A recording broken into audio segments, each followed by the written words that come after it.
FIFA বিশ্বকাপ কড়া নাড়ছে দুয়ারে। শুরু থেকেই আলোচনায় ছিল ইরান যুক্তরাষ্ট্র রাজনৈতিক ইস্যু।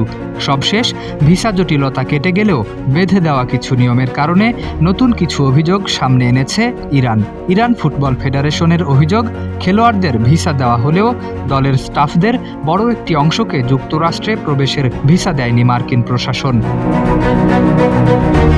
ইরানের রাষ্ট্রীয় টেলিভিশনের তথ্য অনুযায়ী আবেদন করেও ভিসা পাননি ইরান দলের 14 কর্মকর্তা ও স্টাফ। শুক্রবার মার্কিন কর্মকর্তারা নিশ্চিত করেছেন ইরানের বিশ্বকাপ দলের সব খেলোয়াড় এবং প্রয়োজনীয় সহায়তাকারী স্টাফদের ভিসা দেওয়া হয়েছে। তবে মার্কিন প্রশাসন বলছে এই প্রক্রিয়ার অপব্যবহার করে কাউকেই ভুয়া পরিচয়ে সন্ত্রাসী হিসেবে যুক্তরাষ্ট্রে প্রবেশের অনুমতি দেওয়া হবে না।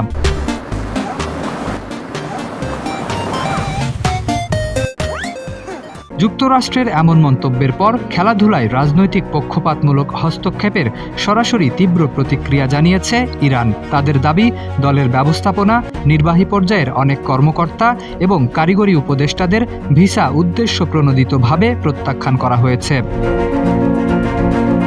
মেক্সিকোয় নিযুক্ত ইরানের রাষ্ট্রদূত জানিয়েছেন, শর্ত অনুযায়ী ইরানি ফুটবলাররা কেবল ম্যাচের দিনই যুক্তরাষ্ট্রে প্রবেশ করতে পারবেন এবং ম্যাচ শেষে একই দিনে তাদের দেশ ছাড়তে হবে। এই অনাকাঙ্ক্ষিত ঘটনায় গভীর উদ্বেগ প্রকাশ করে ফিফার জরুরি হস্তক্ষেপ ও বিষয়টি তদন্তের আহ্বান জানিয়েছে ইরানের কূটনৈতিক কর্মকর্তারা।